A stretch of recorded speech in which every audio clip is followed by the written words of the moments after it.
성도 여러분, 이 아침 기도의 자리에 나오신 것을 환영하고 축복합니다. 우리 함께 7월 공동기도문 하나님께 올려드리겠습니다. 먼저 우리의 믿음을 고백합니다. 내가 여호와를 항상 내 앞에 모시며 그가 나의 오른쪽에 계심으로 내가 흔들리지 아니하리로다. 아멘.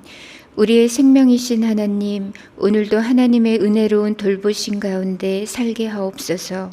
하나님 왕이신 하나님을 모시고 살아가는 귀한 하루가 되게 하시고 하나님과 동행하는 기쁨이 충만하게 하옵소서. 교회를 위해 기도합니다.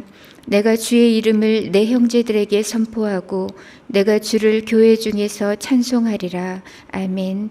우리를 주의 교회로 부르시고 세우신 예수님, 하나님의 살아계심이 선포되는 교회 되게 하시고 주의 아름다우신 이름을 높여드리는 교회가 되게 하옵소서. 드리는 예배마다 임재해 주셔서 하나님의 영광을 보게 하시고 기도의 풍성히 응답해 주옵소서. 가정과 목장을 위해 기도합니다. 보라, 형제가 연합하여 동거함이 어찌 그리 선하고 아름다운고. 아멘. 가족을 허락하신 아버지 하나님, 우리의 가정에 영적인 질서가 견고히 세워지게 하옵소서. 아버지들의 영적 권위를 세워주셔서 가족들의 필요를 살피며 섬기는 따뜻한 가장이 되게 하옵소서. 어머니들이 현숙한 여인으로서 역할을 감당하게 하시며 경건한 부모를 통해 자녀들이 하나님의 복을 이어받게 하옵소서.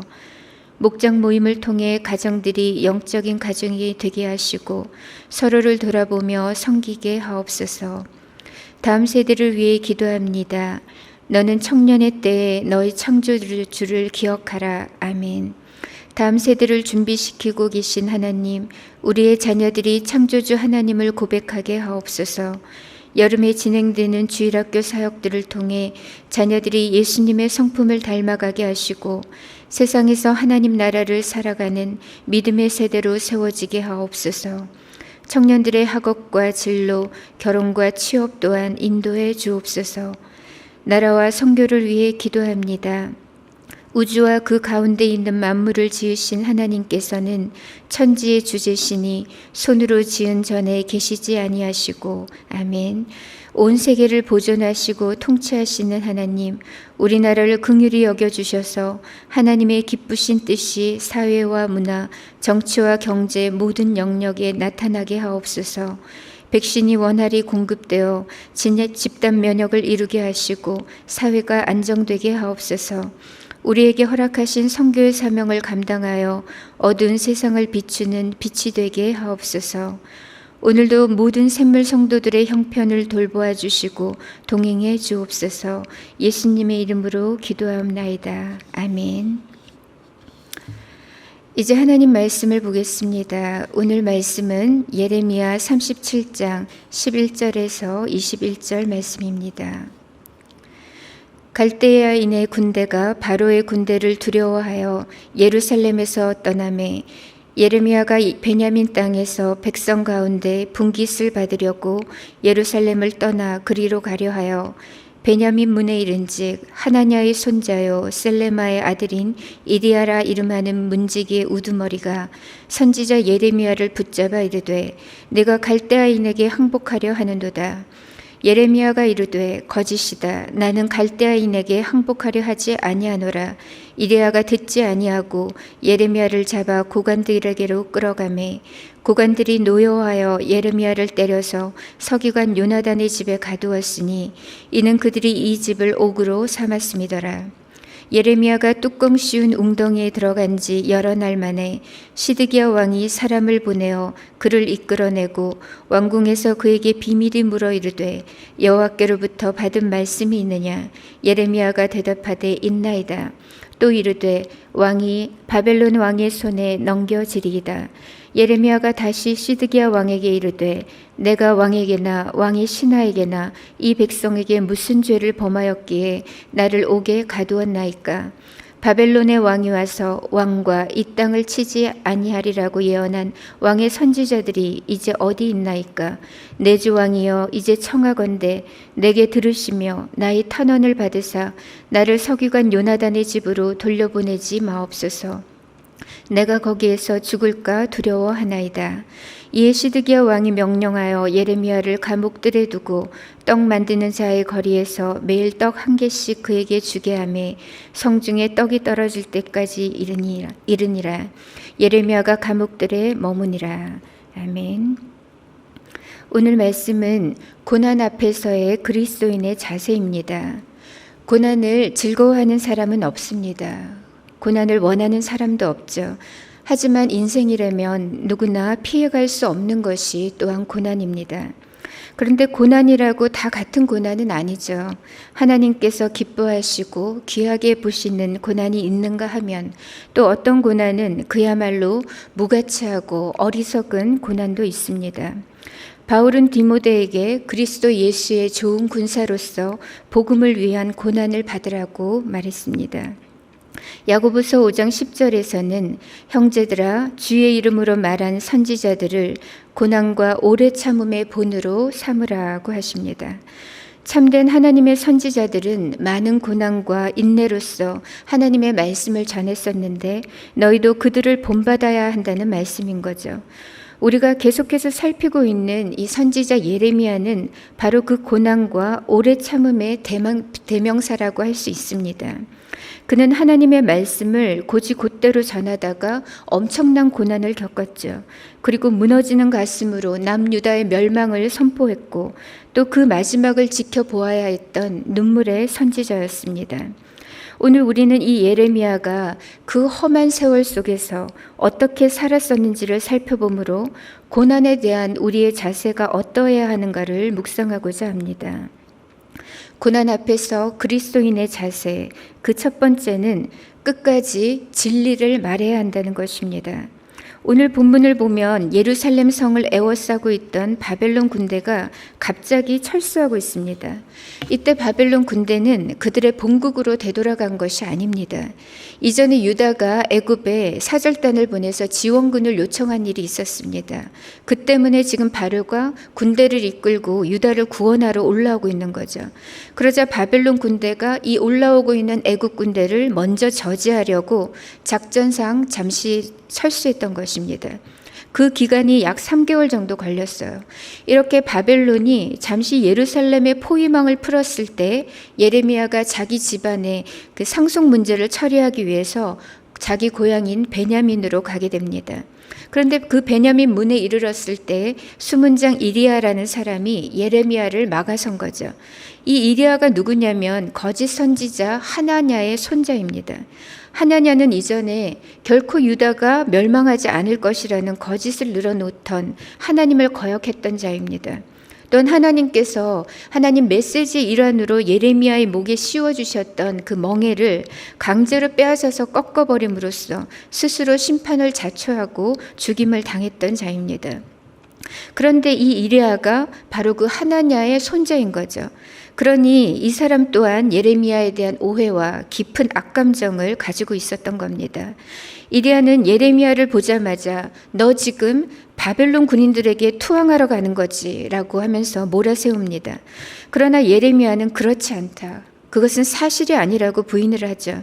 하지만 이리야는 그 말을 듣지 않고 예레미야를 고관들 앞에 끌고 갔고 화가 난 고관들은 이 예레미야를 때리고 요나단 집에 있는 감옥에 가두어 버립니다. 예레미야가 이때 갇힌 감옥은 땅을 파서 만든 웅덩이 같은 감옥이었습니다. 그리고 그 위에는 뚜껑이 씌워져 있었죠. 예레미야는 그 어둡고 비좁고 열악한 공간에서 음식도 제대로 공급받지 못한 채 최소 2개월 이상 3개월 미만의 그 기간 동안 갇혀있게 됩니다. 왜 3개월 미만이냐 하면 바벨론 군대가 예루살렘에서 철수했다가 다시 예루살렘 성으로 포위하러 올라온 그 기간이 약 3개월 정도 걸렸기 때문입니다. 이때 다급해진 시드기야가 사람을 보내서 이 요나단 감옥에 갇혀 있던 예레미야를 이제 비밀리에 부르게 됩니다. 그리고는 시드기야가 예레미야에게 묻죠. 혹시 하나님께서 뭐라고 말씀하신 것이 없느냐? 예레미야는 있다고 말합니다. 그러면서 17절에 이렇게 이제 하나님의 말씀을 전합니다. 시드기야 왕이 바벨론 왕의 손에 넘겨지리이다. 이것이 이제 막 지옥 같은 감옥에서 빠져나와서 전했던 예레미야의 첫 번째 메시지였습니다. 이 말이 왕의 신기를 건드릴 줄 알면서도, 그렇게 된다면 또다시 감옥으로 들어가야 할 줄 알면서도, 그럼에도 불구하고 예레미야는 말씀을 왜곡하지 않았습니다. 그는 하나님께로부터 받은 말씀 그대로 가감없이 시드기야 왕에게 전했습니다. 사람이 힘든 상황에 처하게 되면 쉽게 말을 바꾸는 것을 봅니다. 어찌하든 그 상황을 모면하려고 여기서는 이 말을 하고 또 저기서는 저 말을 하는 그런 경우가 있는 거죠. 그런데 예레미야는 처참한 자신의 처지는 아랑곳하지 않고 끝까지 진리를 말하고 있습니다. 상황에 관계없이 또 듣는 자의 기분에 관계없이 그는 하나님의 편에서 하나님의 말씀을 전했습니다. 그리스도인은 하나님의 편에 서서 진리를 붙드는 자입니다. 그리고 끝까지 하나님의 진리를 말하는 자입니다. 크고 작은 고난을 만날 때 우리는 두려움을 느끼고 그로 인한 타협의 유혹을 받습니다. 그러나 예레미야는 고난의 소용돌이 속에서도 흔들림 없는 믿음으로 살았습니다. 그는 고난에 굴하지 않았고 죽음 앞에서도 타협하지 않았습니다. 고난 앞에서 그리스도인의 자세는 끝까지 진리를 붙들고 또 진리를 말하는 삶이어야 합니다.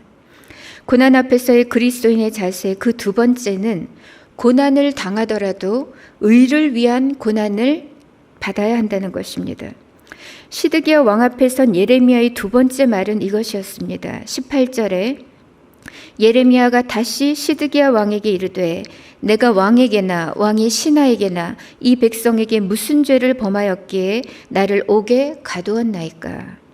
이 말은 예레미야가 자신의 무죄와 결백을 주장하는 말입니다. 자신은 감옥에 갇힐 만한 어떤 악을 행한 일이 없다는 거예요.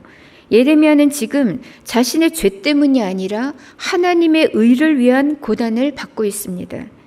사실 예레미야는 이 모든 고통과 환난에서 쉽게 비껴나갈 수 있었습니다. 사람들이 듣기 싫어하는 말에 대해서 침묵했다면 그만이었어요. 여타 거짓 선지자들처럼 사람들의 귀에 듣기 좋은 달콤한 말만을 들려주었으면 되었습니다. 그렇게 했다면 그 어떤 미움과 오해도 받지 않았을 것이고 또 감옥에 갇히는 일도 없었을 겁니다. 그러나 예레미야는 신실한 하나님의 사역자였고 또 하나님의 심장을 가진 자였기 때문에 거짓말을 할 수가 없었습니다. 그는 스스로 고난받는 의인의 길을 선택한 것입니다. 베드로전서에서 베드로는 의를 위하여 고난을 받는 자가 복 있는 자라고 말씀합니다. 또한 선을 행함으로 고난을 받는 것이 하나님의 뜻이며 악을 행함으로 고난 받는 것보다 낫다고 말씀합니다. 예수님께서도 산상수훈에서 의를 위하여 박해를 받는 자는 복이 있나니 천국이 그들의 것이라고 하셨습니다. 그러므로 우리는 의를 위한 고난을 받고 또 의인의 길을 선택해야겠습니다. 더 이상 나의 불순종이나 실수, 범죄 때문에 고난당할 것이 아니라 차원이 다른 고난의 자리에 이룰 수 있기를 바랍니다. 주를 위한 고난, 복음을 위한 그 고난에 동참하시기 바랍니다. 의를 위해서 또 주님의 몸된 교회를 위해서 그리스도의 남은 고난에 참여하면서 주님께 영광을 돌리는 저와 여러분이 되었으면 좋겠습니다. 마지막으로 고난 앞에서 그리스도인의 자세는 하나님의 강함으로 살라는 것입니다. 사실 예레미야는 그렇게 강한 자가 아니었습니다. 어떻게 알 수 있는가? 20절 말씀입니다. 내 주 왕이여 이제 청하건대 내게 들으시며 나의 탄원을 받으사 나를 서기관 요나단의 집으로 돌려보내지 마옵소서. 내가 거기에서 죽을까 두려워하나이다. 예레미야는 사실 너무나 인간적인 선지자였습니다. 그는 시드기야 왕에게 탄원하기를 다시 나를 그 요나단의 감옥으로 돌려보내지 말아달라고 애원합니다. 또다시 그곳에 들어가게 된다면 살아나올 수 없을 것 같은 두려움을 느꼈습니다. 어떻게 보면 이런 예레미야의 모습은 자신의 생명을 구걸하는 비굴한 모습으로 비춰질 수도 있습니다. 죽으면 죽겠다는 대쪽 같은 선지자의 결기가 느껴지지는 않죠. 하지만 저는 여기에서 예레미야를 향한 한없는 연민과 동시에 깊은 위로를 받습니다. 예레미야는 날 때부터 무쇠 같은 사람이 아니었습니다. 두려움이 무엇인지 알았고 또 철저한 고립과 미칠 듯한 오해와 죽음의 공포를 온몸으로 겪었던 사람입니다. 저는 개인적으로 겁이 좀 많은 편입니다. 그래서 공포 영화도 못 보고 또 잔인한 영화, 폭력적인 영화도 못 봅니다. 스릴 넘치는 놀이기구도 못 하고요. 또 처음 가는 길은 늘 두려워하고 또 처음 맞는 상황을 힘들어합니다. 이것이 저의 약점이죠. 그런데 가만히 생각해 보면 이것이 마냥 나쁜 것만은 아닌 것 같습니다. 왜냐하면 겁이 많고 심약한 만큼 하나님의 손을 더 굳세게 붙잡게 되기 때문입니다. 사실 우리의 약함은 하나님 앞에서는 아무런 문제가 되지 않습니다. 그리스도인은 나의 본래적 힘으로 사는 것이 아니라 성령의 힘으로 살아가는 사람들입니다.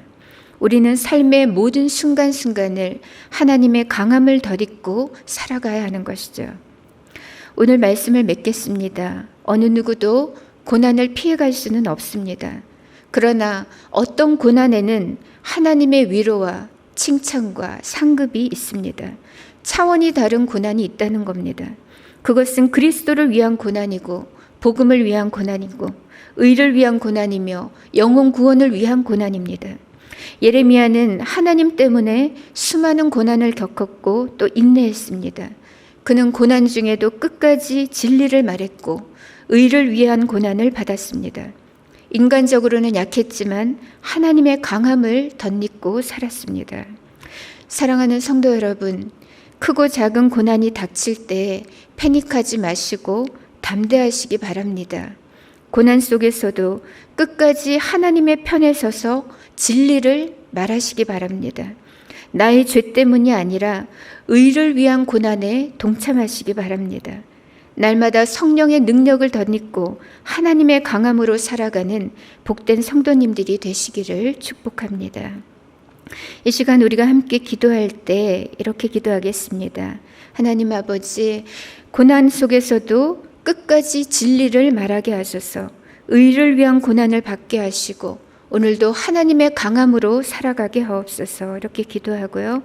두 번째로는 내일부터 8월 둘째 주까지 이어지는 여름 성경학교 수련회 위에 은혜와 성령의 충만함을 주옵소서.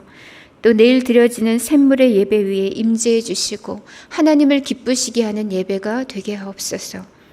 또 코로나의 4차 대유행을 속히 막아주옵소서. 이렇게 우리 함께 기도하고요. 또 개인의 기도 제목으로 하나님께 나아가겠습니다.